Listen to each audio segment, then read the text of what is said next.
তো বন্ধুরা দুপুরে দেখো খাবার দাবার নিয়ে বসে গেছি, রান্না বাড়া করে নিয়ে রোজ দিনের মতো। তার আগে সবাইকে জানাই দুপুরের অনেক অনেক শুভেচ্ছা। তো চলো কি কি রান্না করেছি তাই দেখাই। সবকিছু নিরামিষ, নিরামিষ মানে মাছ টাছ কিছু নেই আর কি। পেঁয়াজ রসুন পেঁয়াজ টাছ দিয়ে করেছি।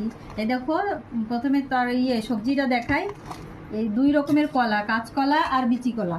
এই যে দেখো কে কে বিচি কলা খেতে ভালোবাসো। এই যে বিচি কলা, কাঁচকলা, আলু, সিম, বরবটি এই সব কিছু দিয়ে একটা তরকারি করেছি। আর এদিকে দেখো কুমড়োর ফুলের বড়া করেছি 3টে। আর আরেকজন চলে এসেছে, এই যে তার জন্য এখন আমার এই তুই আইছিস কে। আর এই যে দেখো কুমড়োর পাতার, মিষ্টি কুমড়োর পাতার বড়া, 2 রকমের বড়া করে নিয়েছি। আর আমার জন্য দেখো আবার একটু কারি পাতা ভাজা করে নিয়েছি। আমি এই কারি পাতা ভাজা দিয়ে ভাত খাবো।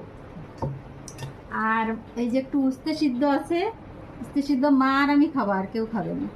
আর এই যে দেখো মেন কি, এই যে লঙ্কা বাড়ি থেকে নিয়ে এসছে, কালকে বাড়ি গেছিল মা আর ছেলে, তো নিয়ে এসছে। আবার ছেলে দেখো কতগুলো সিঙ্গারা নিয়ে এসে, এই যে নিরামিষ সিঙ্গারা, তাই নিয়ে এসছে এতগুলো। ওই যে এই যে দেখো 7 টাকা। এই কি করে খাবে, ভাত খাবে কে জানে, ভগবান জানে। একা একা বসে বসে খাবে, আমরাও তো ভাত খাবো। তো চলো রাখি, খাওয়া দাওয়া করা যাক।